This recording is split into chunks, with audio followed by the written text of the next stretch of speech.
menjadi ayat renungan kita pada tanggal 26 Februari 2021 diambil dari Lukas 6 ayat 27.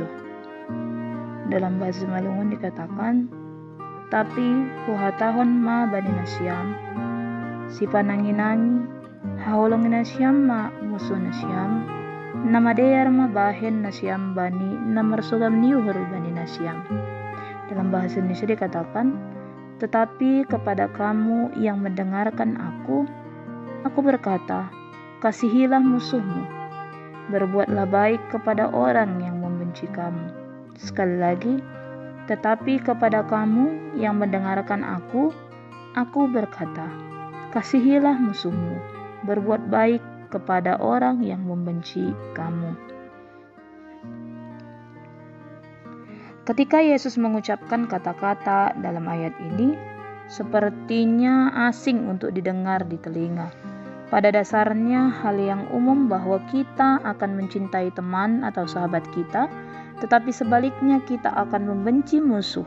Ada sikap yang bijaksana yang mengatakan, bencilah sikap dan perilakunya, bukan orangnya, tetapi kasihilah orangnya. Kita diajak untuk membenci apa yang mereka lakukan, membenci apa yang mereka perjuangkan, membenci ide-ide mereka. Namun sering tidak dapat dielakkan.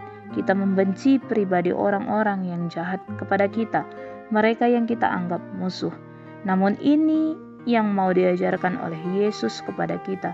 Siapapun orang yang menjadi musuh kita, yang memiliki dendam, kemarahan hati, kepahitan kepada kita, itu harus kita antisipasi dengan menjaga diri kita untuk tidak jatuh melakukan hal yang sama, menjadi musuh bagi mereka.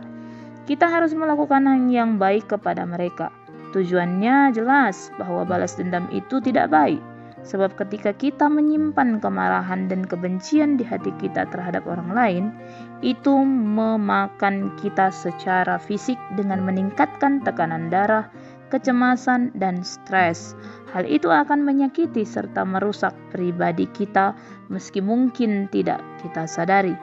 Baik secara emosional, fisik, melelahkan, dan juga bisa berdampak buruk secara spiritual antara kita dengan Tuhan. Memang mungkin kita bisa terpancing untuk membalas orang yang menyakiti kita. Namun sadarlah, jangan turuti itu. Karena kita mau sembuh secara fisik dan rohani.